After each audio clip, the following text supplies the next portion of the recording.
Bagamat ang mensahe po natin mga kapatid sa umagang ito ay hindi po part ng ating series na mga aral at buhay at kamatayan ni Jesus, pero hindi may iwasan na ang mensahe natin ngayon ay mapasailalim pa rin ng buhay at kamatayan ng ating Panginoong Hesus. Sa umagang ito, ang topic po natin ay yung pagkabuhay na muli ng ating Panginoong Hesus. At kung ano ito para sa atin, anong saysay nito sa buhay natin bilang mga Kristiyano, at ano ang saysay ng pagkabuhay na muli ng ating Panginoong Hesus kahit sa mga hindi pa mga Kristiyano. Ang ating Panginoong Hesus ay nabuhay na maguli for a reason. At yan po ay para tayo ay maligtas mula sa kamandag ng kamatayan. Kamatayan na dulot ng kasalanan. Ang ating Panginoong Hesus, mga kapatid, ay ipinanganak sa sabsaban at nabuhay ng 33 taon sa ibabaw ng lupa. Siya ay inusig. Siya ay pinarusahan. Siya ay pinatay doon sa krus. At pagkatapos nito ay ang kanyang pagkabuhay na muli.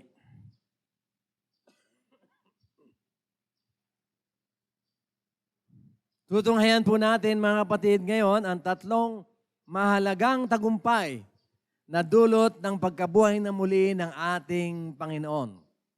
Bata man tayo, adult, ang tatlong bagay na ito na tungkol sa pagkabuhay na muli ng Diyos ay mahalaga sa atin. Lalo na bilang mga Kristiyano. Pasensya na po kayo, ako'y naubushamog.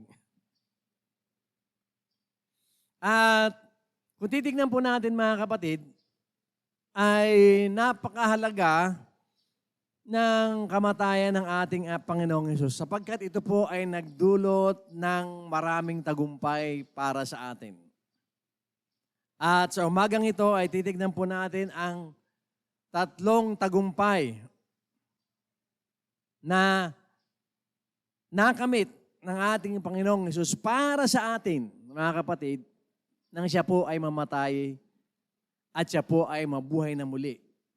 Kaya po ang topic natin ngayon mga kapatid, ganap na tagumpay or the resurrection of Jesus Christ. Ultimate victory. Ito po yung tagumpay na kung hindi nakamit ng ating Panginoong Jesucristo, ay wala po tayo talagang kapag-apag-asa. For example, kung nang siya ay namatay doon sa krus at hindi na siya nabuhay, unang-una, ano ang mangyayari sa kanyang mga tagasunod, ang mga apostol? They will forever be silenced. And if they will forever be silenced, hindi sana natin narinig ang salita ng Diyos. Imagine yung hirap ng kalooban ng mga apostol na makita nila na ang kanilang leader, ang ating Panginoong Hesus, na gumagawa ng mga miracles, ay bigla na lamang hindi na bumalik mula sa kanyang pagkakalibing. Ito na siguro yung masasabi nating ultimate disaster sa Christianity.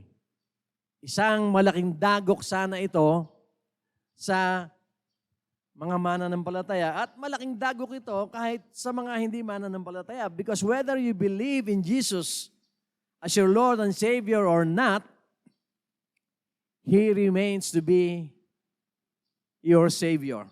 Ayaw mo nga lang i-acknowledge, but He remains to be your God. Kahit na sabihin mong atheist ka, kahit na sabihin mong ayaw mo kay Kristo, it doesn't matter. He will always be our Savior, our Redeemer, and our God. Kaya malaking kalugihan kung ang ating Panginoong Hesus ay hindi nabuhay na maguli. At ako po ay natutuwa. Marami po tayo ngayon para pagsalusaluhan po natin ang salita ng Panginoon tungkol sa isang pangyayari na napakahalaga sa buhay nating mga Kristiyano. Na hindi natin sana makakamulatan pa na mahalaga pala kung hindi siya nabuhay na maguli. So whether we like it or not, ang ating pananampalataya, mga kapatid, is a phenomenal faith. Kahanga-hanga ang ating pananampalataya sapagkat ang ating Panginoon ay nagtagumpay laban sa kamatayan. Dahil ang counterpart ng buhay ay kamatayan. Kung hindi magtatagumpay ang buhay, patay tayong lahat. Hindi po ba? Baka hindi na tayo pinanganak. Dahil hindi natin alam kung ano mangyayari sa mundo without the truth. Imagine a world living in a lie. Ano mangyayari sa isang mundong punong-puno ng kasinungalingan? Hindi mo malalaman siguro kung sino ang taong mapagkakatiwalaan mo sa ibabaw ng lupa. Dahil ang katotohanan ay namatay na. Pero, ang katotohanan ay nabuhay na maguli. Kaya, ngayong umaga, pagsalun-salunan po natin mga kapatid, ang mensahe ng Panginoon, ang ganap na tagumpay. At ito po ay tumutukoy sa kanyang pagkabuhay na muli. Isipin na lamang na ang ating Panginoong Jesucristo nung siya ay namatay dun sa krus. Palagi ko napapitik ng daliri si Satanas. Sabi niya, tagumpay ako. Sinasabi ko na nga ba, yung Kristong yan, hindi magtatagal yan, mamamatay yan eh. At pag namatayan, tagumpay ako. I could imagine the devil smiling and even laughing na ang ating Panginoong Jesucristo ay pinaparusahan. At nung pinako ang ating Panginoong Jesucristo doon sa krus, tinawag niya ang kanyang mga dyablo, ang kanyang mga demonyo. Ang sabi niya, dito panoorin nyo. Ang Kristo, napapalitan ko dahil naghihirap na siya sa krus. At nung maputol ang hininga ng ating Panginoong Jesucristo, palakpakan ang buong angkan, ang lahat ng kampon ni Satanas. In 3 days, hell was rejoicing. Actually, hindi po eksaktong 3 days eh. Kasi namatay ang ating Panginoon, Friday, 3 o'clock. Saturday, siya ay nilagay sa libingan at nung mabuhay siya. So, hindi po eksaktong 3 araw. Sabi ng akala ng mga dyablo, makukumpleto nila yung 3 araw. Alam niyo kasi sa Bible, ang number 3 ay representation din ng completeness. Kaya ang mga ninuno natin noon sa Ehipto, ang kahilingan nila sa paraon, palayain niyo kami for 3 days, sasambahin namin ang aming Panginoong Jesucristo, ang aming Diyos sa disyerto. It's a symbol of victory, yung 3 araw. Kaya nga siguro, sabi ni Lord, hindi ko kukumpletuhin na eksaktong 3 araw na patay ang Panginoon, ang Panginoong Jesus. Yung palang may hint na. Kung matalino talaga si Satanas nung mamatay ang ating Panginoong Jesus ng 3:00 ng hapon ng Biyernes, dapat magkaroon na siya ng clue. Teka, mukhang naisahan na naman ako ng Diyos. Hindi makukumpleto yung 3 araw. Pero hindi niya naunawaan, Sa simula pa lamang ng pagkamatay ng ating Panginoong Hesus, ay talo na siya. Kaya bago pa makonsume yung 3 days, ay na-resurrect ang ating Panginoong Hesus. Basahin po natin mga kapatid ang ating message sa verse. Ito po ay makikita natin sa 1 Corinto 15, 54, 55. Ang sabi po rito, at kapag ang katawang ito, ibig sabihin ang katawan ng ating Panginoong Hesus ay na nabubulok at namamatay ay napalitan na ng katawang hindi nabubulok at hindi namamatay, matutupad na ang sinasabi sa kasulatan na nalupig na ang kamatayan, ganap na ang tagumpay. Thus, the title of our message, Ganap na Tagumpay. Dahil ang katawan ng ating Panginoong Jesucristo ay napalitan na ng bagong katawan. Hindi na yung katawan niya nung siya ay nalibing, kung hindi, ito na yung resurrected body niya. Which is similar, if not exactly the same, with the body that we will be receiving kapag tayo ay dinala na sa alapaap. Yung nakalibing na katawan natin, babangon tayo, pero hindi na yung katawan natin na nakalibing ang babangon. Ang babangon ay yung bagong tao. Yung bagong tao na hindi na nabubulok. Ewan ko lang kung anong gagawin ng kampo ng kaaway kapag dumating yung panahon na yon na ang mga mananampalataya, maging yung mga natulog na, o yung mauna ay bumangon sa kanilang libingan, siguro hindi na mapakali ang dyablo, ang matandang dragon. Sasabihin niya, naku, delikado tayo nito. Hindi lang si Kristo ang nabuhay na maguli. Ngayon, binuhay niya na maguli lahat ng sumasampalataya sa Kanya. So, yung pagkabuhay na maguli ay isang ganap na tagumpay ng Panginoon para sa atin. Dahil ang ating Panginoon naman talagang walang panimula at walang wakas. Yung palang dapat naisip na ng kaaway paano ko tatalunin itong si Kristo, wala siyang simula, wala siyang hanggan. Kaya lang, because of pride and jealousy, yung pag-iisip ni Satanas lumabo na. Hindi na siya makapag-isip ng tama. Ang kanyang isip ay deprived mind. Isang uri ng isip na nangyayari sa mga tao na hindi makapag-isip ng tama. Tuwing mag-iisip, tuwing kikilos, mali ang iniisip at ang kinikilos. Because ang kaaway ay isinumpa na ng Diyos Ama. And he will never be able to think right. Kaya nga, tama-tama naman sa atin, mga anak ng Diyos, na binibiktima ng kaaway, kung papaano ang ating Panginoong Jesucristo ay nagtagumpay doon sa krus, doon sa libingan, siya ay nabuhay na maguli, tayo rin ay mabubuhay na maguli. At darating ang panahon, ang dyablo ay itatapo na sa dagat-dagatang apoy, and he will not be able to tease us anymore. Hindi niya na tayo matutukso. Hindi niya na tayo mabibigyan ng temptation. Imagine that, mga kapatid. Dahil sa pagkabuhay ng ating Panginoong Jesucristo, maging ang tukso ay mawawala na. Not that we will be strong against temptation, but there will be no more temptation. Imagine that.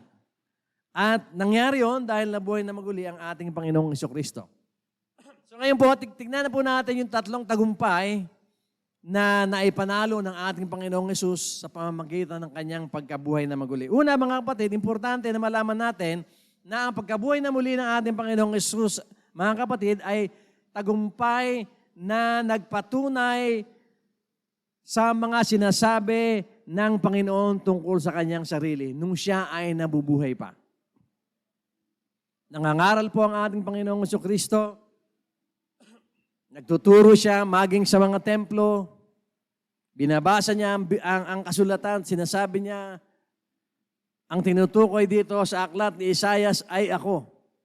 At dahil doon, marami na ang nagsimulang magalit at matakot sa kanya. But when He rose from the dead, doon nila na-realize, maging ng mga Pariseo at Saduseo, na siyang mga leader ng Jewish religion noon, na totoo pala ang mga sinabi ng ating Panginoon nung siya ay nabubuhay pa. If you are reading your Bible, makikita po natin ito. So, tignan po natin ang sinasabi sa Mateo chapter 16, verses 1 to 4. Ganito po ang sinasabi. Ang sabi po rito, may mga Pariseo at Saduseo na lumapit kay Jesus para subukin siya. Hiniling nilang magpakita siya ng himala mula sa Diyos bilang patunay na sugo siya ng Diyos. Pero, sinabi ni Jesus sa kanila, kapag palubog na ang araw at mapula na ang langit, sinasabi ninyo, magiging maayos ang panahon bukas. At kapag umaga na at makulimlim ang langit, sinasabi ninyo, uulan ngayon. Alam ninyo ang kahulugan, sabi ng Panginoon sa kanila, ng mga palatandang nakikita ninyo sa langit, pero bakit hindi nyo alam ang kahulugan ng mga nangyayari ngayon?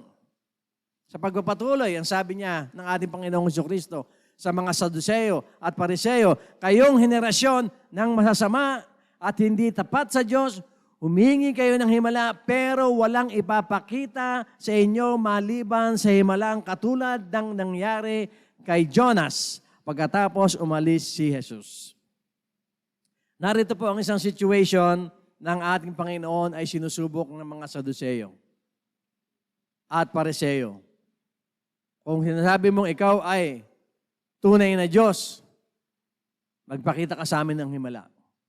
Pero even before that, alam na nila ng ating Panginoong Jesucristo ay gumagawa ng iba't ibang himala. Pero just to prove their point ng ating Panginoong Jesucristo ay hindi Diyos, sabi nila, magpakita ka ng himala. Pero pinatulan ba sila ng Panginoon? Hindi. Sabi ng Panginoon, nagmamaang-maangang pa kayo. Alam ko, tinetesting nyo lang ako. Kasi magagaling naman kayo. Di ba? Pag nakita nyo ang forma ng ulap, ang panahon, nagsisimula pa lamang ang umaga, alam nyo na kung maganda yung araw o hindi. You have the capacity to discern, ang sabi ng Panginoong Jesucristo. Dahil tinetesting nyo lang ako, sorry, hindi ko kayo papatulan, hindi ako gagawa ng himala. Dahil lang tinetesting nyo ako. Why? Because our Lord wants them to believe in Him by faith. At ayaw ng Panginoon na maniniwala lang ang sino man sa Kanya dahil sa Kanyang himalang ginawa. Kaya sabi niya, tama na sa inyo ang kasaysayan ni Jonas. Kasi po yung kasaysayan ni Jonas ay kinain siya ng malaking isda. For 3 days, nasa loob siya ng tiyan ng isda. At saka isinuka siya papalapit sa Ninive. Ang totoo, yung pangyayari yon sa Old Testament ay anino ng kung ano ang mangyayari sa panahon ng ating Panginoong Hesus. Ang ibig sabihin ng kasaysayan ni Jonas ay darating ang panahon na ang Kristo ay ipapako sa krus at 3 araw siyang mahihimlay at pagkatapos ay babangon na muli. Yun ang ibig sabihin nun. Bakit po hindi ipinaliwanag sa kanila ng Panginoon sapagkat hindi pa napapanahon na maunawaan nila. Dahil kailangan na ang Panginoon ay mapako sa krus. Marami sa panahon ng ating Panginoong Hesus, noon pa lamang ang nagdududa sa kanyang pagka-Diyos. Kaya hindi niya pinatulan ang mga Saduseo at Pariseo. Pero nang siya ay mabuhay na maguli, mga kapatid, ay napatunayan niya Pinatunayan niya sa buong sanlibutan na siya ay anak ng Diyos at siya ang Mesiyas. Ano po ba yung Mesiyas? Ibig sabihin, ito po yung anointed one. Yung pinili. Kaya ang ating Panginoong Hesus, ang tawag sa Kanya, Heso Kristo. Dahil sa panahon niya, maraming Jesus. Even among His disciples, His followers, merong Jesus ang pangalan. But there is only one Jesus Christ, the anointed, the Messiah. At dahil sa pagkabuhay niya na maguli, mga kapatid, ay isa ito sa mga katotohanang napatunayan niya sa mga hindi naniniwala tungkol sa kanyang sarili na ang kanyang sinabi noon, nung siya ay nabubuhay pa, siya ay nangangaral pa, ay totoo. And I believe sa pangyayaring ito, ay marami na rin ang nadagdag na sumampalataya sa ating Panginoon. Maybe even some of the Pharisees and Sadducees ay naniwala na rin sa Kanya. Mapalad tayo mga kapatid dahil kahit hindi natin nakita ang Panginoon na nabuhay sa ibabaw ng lupa, ay meron tayong pananampalataya na siya ay namatay at pagkatapos siya ay nabuhay. Mapalad tayo dahil ang mga matatalinong nilalang sa ibabaw ng lupa ay hindi makapaniwala. Pero dahil sa biyaya ng Panginoon, tayo ay naniwala sa katotohanan ito. Ipinakita rin ng ating Panginoong Jesucristo na siya ay nabuhay na muli. Tignan po natin sinasabi sa 1 Corinto 15:3-8 at ganito po ang sinasabi. Sapagkat ibinigay ko sa inyo ang pinakamahalagang aral na ibinigay sa akin, na si Kristo'y namatay upang iligtas tayo sa ating mga kasalanan. Si Apostol Pablo po nagsasalita rito, ayon sa kasulatan. Inilibing siya, ngunit muling nabuhay sa ikatlong araw, ayon din sa kasulatan. Nagpakita siya kay Pedro at sa iba pang 12 apostol. Pagkatapos, ito po ang matindi mga kapatid, nagpakita rin siya sa mahigit na 500 na mga kapatid na nagkakatipon na siya ay buhay. Karamihan sa kanila ay buhay sa panahon na yon, ngunit ang ilan sa kanila ay patay na. So dito po, sa pamamagitan po ng pamamahayag ni Apostol Pablo, ay ipinakita ang ebidensya ng ating Panginoon ay tunay na nagpakita. Alam niyo po, kung narinig niyo na po siguro yung term na historic Jesus. Ang ibig sabihin ng historic Jesus ay mapapatunayan sa pamamagitan ng kasaysayan mismo ng mundo na siya ang Mesiyas, na siya ay nabuhay na maguli. At marami po ang nakakita sa Kanya. Kung babasahin pa natin ng Bible, nung ang ating Panginoong Jesucristo ay nawala ng hininga, yung mga libingan po kung saan nakalibing ang mga sumasampalataya sa ating Panginoon at sumasampalataya sa Diyos Ama, na hindi na nakakilala sa Panginoon, nagbukasan po ang mga libingan at yung mga nabuhay na yon maguli, ay hindi agad sila umalis sa sementeryo. Anong ginawa nila? Nag-standby sila ron for almost 3 days. And they waited on the Lord na mabuhay ang ating Panginoong Jesucristo. And when our Lord resurrected, pumasok ang Panginoong Jesucristo sa Jerusalem, kasama niya yung maraming patay na nabuhay na muli. At ito yung katotohanan na nakita ng mga apostol na hindi nila binitawan even to the point of death. Kaya nga, kahit na ipunin pa natin ang pinakamahuhusay na mga husgado sa buong mundo. And i-present natin sa kanila ang testimonies ng mga apostol at ang mga nangyari sa kanila, it would be enough for the judgment of those people to say na tunay ngang nabuhay ang Panginoong Hesus. Bakit po? Merong bang tao na paninindigan ng kanyang pagsisinungaling to the point of death? Wala. Kaya ang argument, even ng mga dalubhasa, talaga ang ating Panginoong Hesus ay nabuhay. Kasi yung mga apostol, kahit na tinorture, hindi nila tinalikuran yung kanilang paniniwala na si Kristo ay tunay na Diyos dahil siya ay nabuhay na maguli. Meron pong apostol na, sabihin ko na lang, pero medyo hindi maganda pakinggan. Meron pong apostol na nilagari in half. Wala po ito sa Bible. This is according to some evidences in writing na napasulat hindi sa Bible kung hindi sa history. Merong apostol na si Apostol Pedro mismo, nang siya ipako sa krus, ang sabi niya, hindi ako karapat-dapat na ipako sa krus katulad ng aking Panginoong Hesus. Payag ako, ipako niyo ako sa krus. Mamamatay ako sa krus, pero hindi ko i-deny si Jesus Christ. Pero, baligtarin niyo yung krus. Papaanong ang isang tao na katulad ni Pedro na sinungaling? Di ba nung tinanong siya, di ba kasama ka ni Kristo? Nung ang ating Panginoon ay kasalukuyang ginugulpe sa loob ng kulungan. Sabi niya, hindi ko kilala yun. 3 beses niyang tinanggi.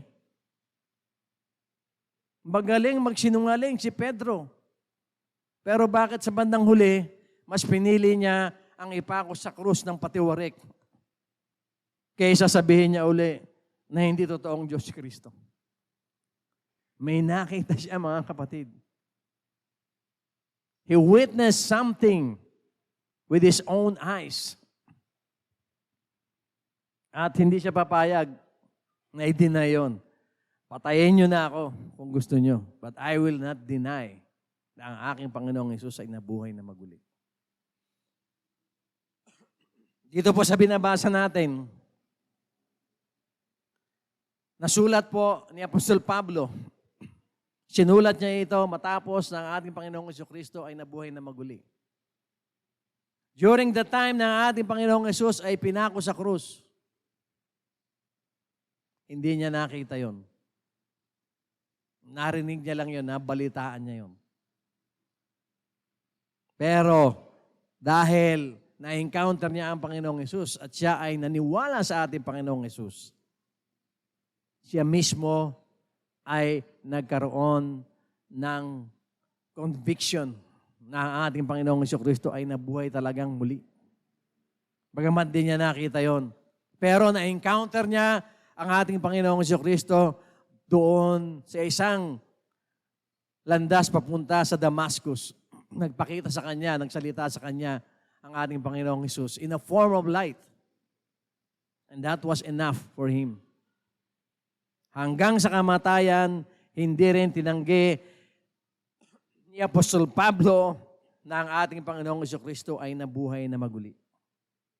Pero kung hindi nabuhay na maguli ang ating Panginoong Jesucristo, wala nang sasabihin ng mga apostol, hindi po ba?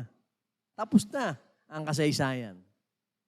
Kaya yung pagpapatunay ng ating Panginoong Jesucristo na siya ay nabuhay na maguli ay nasa kanyang mga balikat at sa balikat ng ating Diyos Ama. At ito po ay napatunayan. Pangalawang tagumpay na dulot ng pagkabuhay na muli ng ating Panginoong Jesucristo ay ang tagumpay na mapatunayan ang kanyang pagiging walang kasalanan at pagka-Diyos. Ang sabi po sa Salmo 16:10, sapagkat hindi nyo pababayaan ang aking kaluluwa ay mapunta sa lugar ng mga patay. Hindi nyo hayaang mabulok sa libingan ang matapat nyong lingkod. That means,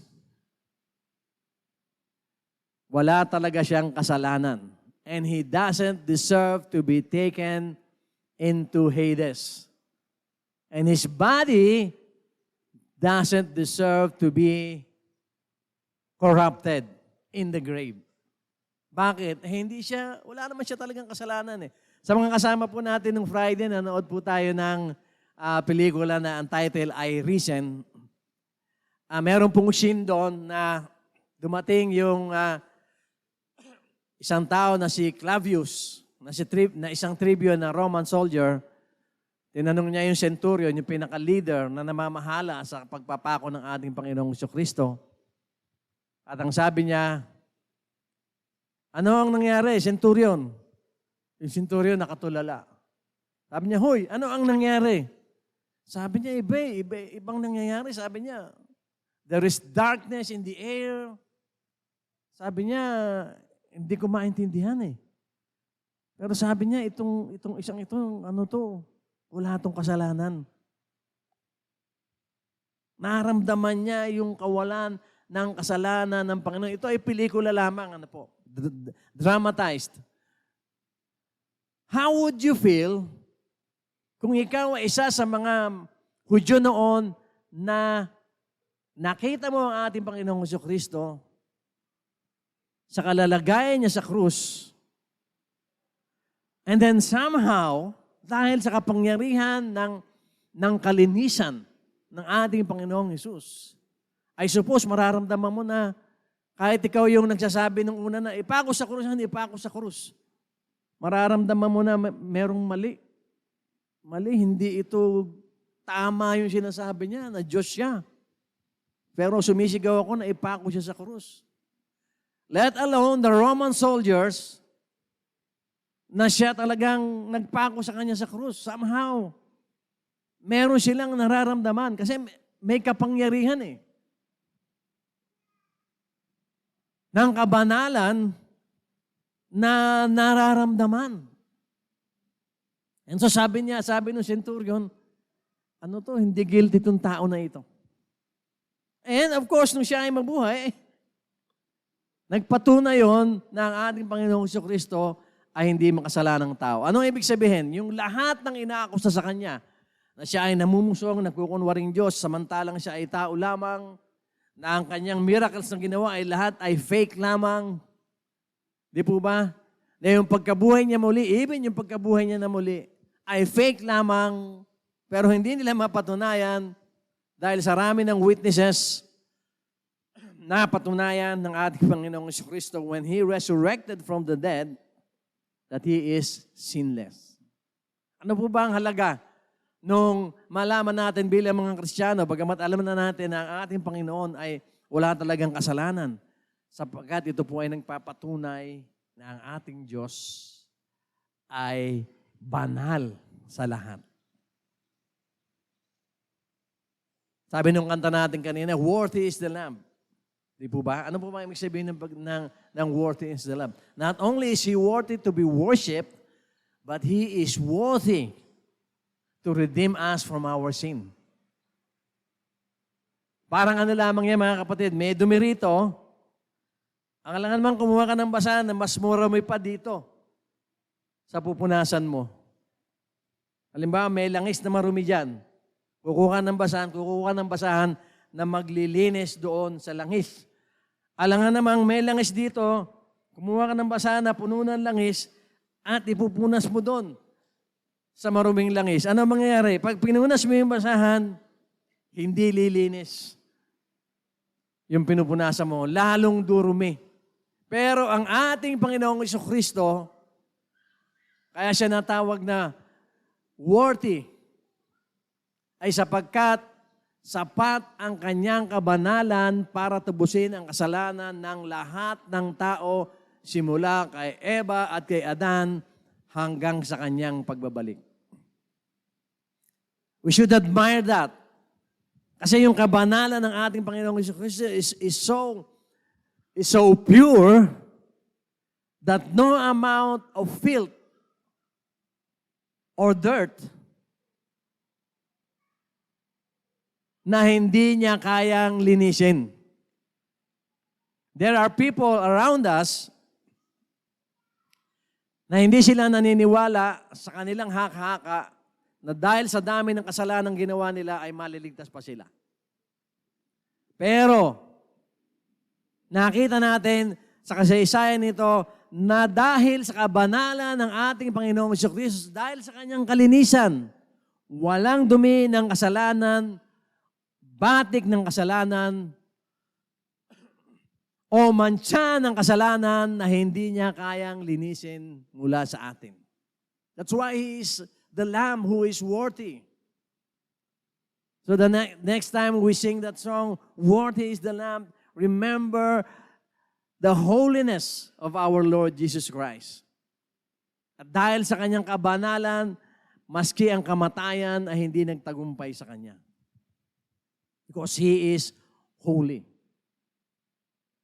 Kaya naging karapat-dapat siya na tumubo sa atin. Napatunayan din ng ating Panginoong Jesucristo na siya ay nabuhay na maguli na hindi nabulok ang kanyang katawan. Basahin po natin ang sinasabi sa mga Gawa 13, 32, 34 at ganito po ang sinasabi. At narito kami ngayon upang ipahayag sa inyo, si Apostol Pablo po nagsasalita, ang magandang balita na ipinangako ng Diyos sa ating mga ninuno na tinupad niya ngayon sa atin nang muli niyang buhayin si Jesus. Ito ang nasusulat sa 2 Salmo. Ikaw ang aking anak at ipapakita ko ngayon na ako ang iyong ama.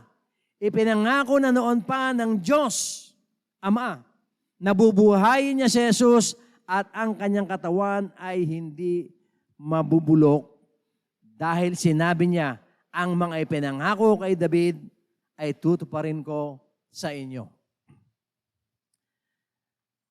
Kung babasahin po natin ang Salmo, sa 2nd Psalm na sinasabi, katulad po na sinasabi rito, mababasa natin na sinabi ng Panginoon kay David na ang kanyang katawan ay hindi nabubulok. Pero bakit nabulok po ang katawan ni David? Sapagkat yung sinabi ng Panginoon kay David is a prophecy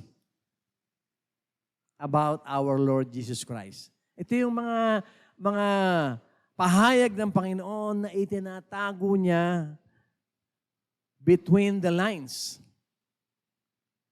Na hindi kayang unawain maski ng mga apostol noon kung hindi nabuhay na maguli ang ating Panginoong Jesucristo. Kaya dito, sinasabi na ni Pedro, ni Pablo pala, na ipinangako noon pa ng Diyos na bubuhayin niya si Jesus at ang kanyang katawan ay hindi mamubulok. So in retrospect, tinitignan po ni Pablo ang mga sinabi tungkol sa ating Panginoon Jesus noon. At sa pamamagitan ng pagkabuhay ng muli ng ating Panginoong Jesucristo, mga kapatid, ay napatunayan niya na ang kanyang katawan ay hindi mabubulok. Gaano ba kasignificant sa ating kaisipan, mga kapatid? Ano ngayon kung hindi nabulok ang katawan ng ating Panginoong Jesus? Sa kasaysayan po natin ngayon, in the world of archaeology, yung mga naghuhukay po, grabe po ang excitement nila kapag nakahukay sila ng mga bangkay na mummified na mga bangkay. Lalo na ng mga sikat na hari sa panahon noon, excited po sila pag nakita nila yun. Merong kagalakan yung mga scientists. Not only the archaeologists, but other scientists ay natutuwa. Alam niyo kung bakit? Ba't natutuwa yung mga scientists na makahukay ka ng isang bangkay na na-preserve? And there are even corpses na na-preserve na hindi mummified, but they were mummified by nature. Bakit sila excited doon? Because being scientists, it's a great excitement for them and even for among us dahil, ibig sabihin nun, parang ang lapit na nating madiscover ang immortality. Dahil kung ang mga bangkay ay napipreserve, it could be possible na one of these days makakahukay tayo ng isang bangkay na biglang mabubuhay. At pag nabuhay yon, pag-aaralan natin yon, para malaman natin, makuha natin yung tawag dito, yung pamamaraan kung paano ang tao ay hindi na mamamatay. So, that's a big deal. Hanggang sa ngayon, marami pa pong nag-research, gumagastos ng malaki ang iba't ibang institusyon, mga mayayaman gumagastos ng malaki para lamang madiscover yung immortality. Ganun po ka-big deal yun. Ang nakakalungkot lamang mga kapatid, bakit pag nag-uusapan ay ang pagkabuhay na muli ng ating Panginoong Hesus, halimbawa, pumunta ka sa isang bahay ng isang scientist o ng isang matalinong tao. Baka pagtawanan ka pa. Hindi. Maniwala po kayo sa Panginoon namin na buhay siya na maguli. Hindi sila excited doon. They're not excited about the resurrection of our Lord.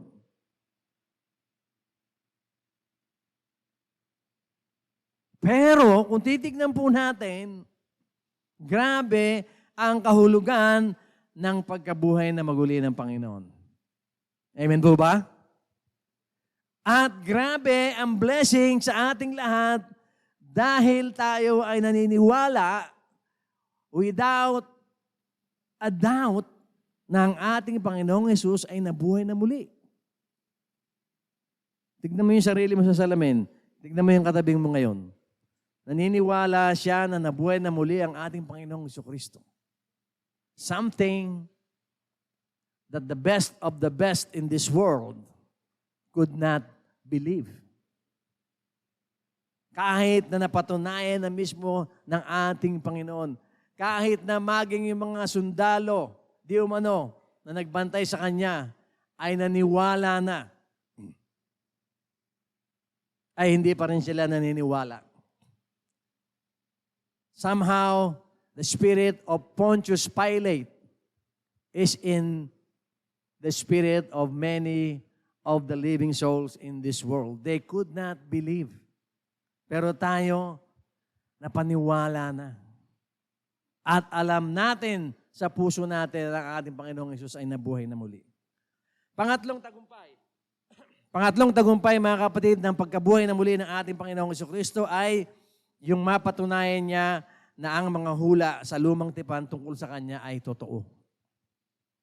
Sabi po sa mga gawa, 17:2-3, at ayon sa nakagawian ni Pablo, pumasok siya doon sa sambahan at sa loob ng 3 araw ng pamamahinga, nakipagdiskusyon siya sa mga tao roon. Ginamit niya ang kasulatan para mapatunayan sa kanila na ang Kristo ay kinakailangang magtiis at muling mabuhay. Sinabi ni Pablo, itong Jesus na aking ipinapahayag sa inyo ay ang Kristo. Inula sa Old Testament, binanggit din ng ating Panginoong Jesucristo mismo, ng kasama niya ang mga apostol, na kailangan niya maghirap at mamatay, pero siya ay mabubuhay na maguli. At nang mabuhay na maguli ang ating Panginoong Hesus, ay talaga namang malaki ang pinatunayan niya sa mukha ng mga hindi sumasampalataya sa Kanya na siya ang tinutukoy ng mga hula sa Old Testament. Kung nandito po kayo ng Biyernes sa mga nanonood, yung character doon na si Tribune. Of course, the main character is our Lord Jesus Christ. Pangalawang character ay si Tribune na isang Roman ranking officer. Nakita niya nang ipinako ang ating Panginoong Jesus sa krus. Siya nag-order na tusukin ng sibat ang ating Panginoon sa kanyang tagiliran. At alam niya, napatay na ang ating Panginoong Jesus. Tinanong niya pa yung centurion, may narinig ka bang sinabi niyang Kristo na yan? Hindi sumasagot yung centurion, nakatulala ang centurion. Sabi niya, hoy, may sinabi ba yung Kristo na yan? Meron siyang sinabi. Bago lumindol, sabi niya, it is finished. At saka lumindol. Yun ang sinabi ni Kristo. At pagkatapos noon, ng 3 araw nga, siya ay na buhay na maguli. At nang siya ay mabuhay na maguli, pinatunayan niya yung lahat ng sinabi tungkol sa Kanya, even in the Old Testament. Even in the New Testament, mababasa po natin, ang ating Panginoong Jesucristo mismo ay nagturo nito. Ang sabi po sa Mark 8:31, nagsimulang mangaral si Jesus, nang hindi pa siya napapako sa krus, sa mga tagasunod niya na siya ang anak ng tao ay kailangang dumanas ng maraming paghihirap.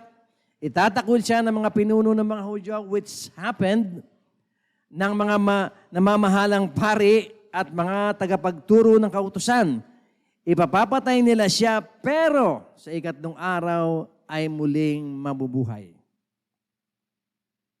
May karagdagang tip sa sanlibutan ang pagkabuhay ng ating Panginoong Hesus, at ito ay ang pagtatakwil sa Kanya ng mga may kapangyarihan sa mga kababayang Hudyo mismo ng ating Panginoong Jesucristo ay katunayan na totoo ang hula noong Old Testament at yung sinabi niya even before He died. Nangyari na nga ang mga ito. Imagine, mga kapatid, kung ganong kalaking sampal sa mukha at sa authority ng mga pari noon ang pagkabuhay na muli ng ating Panginoong Jesucristo. That's why they were trying very hard na palabasin na yung katawan ng ating Panginoong Jesucristo ay ninakaw lamang ng kanyang mga apostol. Pero hindi sila nagtagumpay. At hanggang ngayon, mga kapatid, ang pagkabuhay na maguli ng ating Panginoong Jesucristo ay hindi po mapapasubalian. Kaya nga po, mga kapatid, kung ang pagkamatay ng ating Panginoong Jesucristo ay may epekto sa ating buhay dahil tinubos niya tayo sa kasalanan, ang kanyang pagkabuhay na maguli is another foundation na dapat nating tungtungan kung paano tayo dapat mabuhay dito sa lupa. Sa ating sinasabi, sa ating pag-iisip, gawin nating panukat ang pagkabuhay na muli ng ating Panginoong Hesus. Bakit po? Kung ang panukat natin sa ating pamumuhay, sa lahat ng gagawin natin ay ang pagkabuhay na muli ng ating Panginoong Jesucristo, gagawin natin lahat ng sinabi ni Jesucristo sa kasulatan. Kasi dapat bilib na tayo sa ating Panginoong Hesus ngayon. Bakit? Nabuhay siya na maguli. If we truly believe that He resurrected, talagang magkukumahog tayo na sumunod sa ating Panginoong Jesucristo. Sa pag-iisip natin, kapag ang pag-iisip natin ay nalalabuan ng kasalanan, teka, nabuhay ang aking Panginoong Jesucristo para sa akin, para iligtas ako. Ano ba ang sinasabi niya tungkol sa kasalanan na ito? Sa pag-uugali natin, tama ba ang pag-uugali ko? Ito ba'y ayon sa kalooban ng aking Panginoong Hesus? Sa ating pananamit, tama ba ang fashion ng mundo para sundin ko to the letter? Papayag ba, matutuwa ba ang aking Panginoon na nabuhay na muli para sa akin? Sa aking pagtatrabaho, sa aking karir, susundin ko ba ang sinasabi na mali ng aking mga boss? Again, meron po tayong mga kapatid na matataas na po ang posisyon sa mga company. And we have one sister na 2 beses na pong natanggal sa kanyang posisyon sa trabaho. Bagamat napakataas ng kanyang posisyon at napakaganda ng kanyang sahod, dahil lamang po ayaw niyang sundin yung kanyang CEO na pagtatanggalin ang mga tao ng walang dahilan. Ayaw niya. She opted to resign from her work kaysa gawin yun. Siya yung klase ng tao na isang Kristiyano na kahit yung pinakamataas, kahit yung may-ari ng kumpanya magsabi, tanggalin mo tong itong team na to, tanggalin mo itong team na to. Bakit? Basta tanggalin mo. Yun ang utos ko sa iyo. I am the CEO. Do it. Ikaw na lang, sabi ng kapatid natin. Gusto mo tanggalin, ikaw tanggalin mo, pero di ko tatanggalin yan. So the result, 2 beses niyang naranasan na siya po ay matanggal sa trabaho. Dahil ayaw niyang sundin ang pinapagawa sa kanya. Dahil she remembers, I believe, that she is a Christian, na si Kristo ay namatay at nabuhay para sa kanya. Eh bakit ako susunod sa demonyo? At ang maganda nun, yung sumunod na trabaho niya after those 2 jobs, ay napakaganda po ng trabaho ang binigay sa kanya ni Lord. Amen po ba? Palakpakan po natin si Lord. Istorya po ng buhay nating lahat yan. Hindi lamang sa trabaho, sa pang-araw-araw na buhay natin, sa pag-uugali natin, sa pagkilos natin, sa desisyon natin, laging isipin natin, if Jesus Christ resurrected from the dead for me, then I should act accordingly. Dapat makita sa akin bilang Kristiyano, bilang isang nilalang na tinubos ng aking Panginoon sa pamamagitan ng pagkabuhay na maguli mula sa kamatayan, abay, susundin ko talaga siya. I will be one of His followers, not only fans. Alam niyo ba yung kaibahan ng followers sa fans? Yung mga fans, hanggang sikat pa yung kanilang hinahangaan, susundan nila yan. Pero pag hindi na sikat yan, hindi na nila susundan. Kahit gusto nilang sundan, hindi na nila masusundan. Kasi wala na laos na Yun ang mga fans. Pero ang follower ay katulad po ng mga mananampalataya noon. At nawa ngayon din. They are willing to die for our Lord Jesus Christ. Are we willing to die for our Lord Jesus Christ? We should. Dahil mabubuhay din naman tayo maguli. Dahil ang ating Panginoon ay nabuhay na maguli. Mga kapatid, palakpakan natin si Lord. In conclusion, mga kapatid, we should be proud of our Lord Jesus Christ. His resurrection has proven that He is the anointed. Na siya talaga ang Mesiyas. Dapat nating ipagmalaki ang ating Panginoon dahil nabuhay siya sa mga patay. Among the dead. He rose from the dead. Bakit tayo dapat na maging proud? Dahil siya ang Mesiyas, dahil nagtagumpay siya, natalunin ang kamatayan, at napatunayan niya sa pamamagitan ng pagkabuhay niya na maguli, na siya ang lahat ng kanyang sinabi tungkol sa kanyang sarili ay totoo.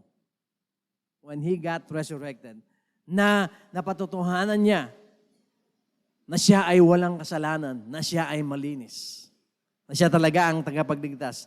Napatunayan din niya ng mga tagumpay na ang lahat ng hula tungkol sa kanya ay totoo. Sinabi ng Panginoon, naganap na, ultimate victory. Nung sinabi ng ating Panginoong Jesucristo doon sa krus, naganap na. Ang ibig sabihin noon, natubos na ang kasalanan ng mga tao. And that's it. At pagkatapos noon, ay ang kanyang pagkabuhay na maguli. Yan po ang dala-dala nating katotohanan, mga kapatid. So kailangan po natin panindigan ang ating pananampalataya sa harap ng tukso. Sa lahat ng mga tukso na hindi halata. Ano lang naman ito Fashion lang ito Music lang naman ito Ang tanong, yung music bang pinapakinggan mo, yung fashion ba na sinusundan mo? Kung ihaharap mo sa ating Panginoon na nabuhay na maguli para sa iyo, matutuwa ba siya? Kasama na ang lahat ng ating desisyon at pagkilos sa ibabaw ng lupa. Tandaan po natin, ang pagkabuhay na maguli ng ating Panginoong Jesucristo ay ganap na tagumpay Wala nang hihilingin pa tayong tagumpay na ibibigay sa atin ng sino man kundi ang tagumpay ng Panginoon sa pagkabuhay niyang muli. Dahil ang ibig sabihin nito mga kapatid, tayo rin ay mabubuhay na muli. Purihin ang Panginoon.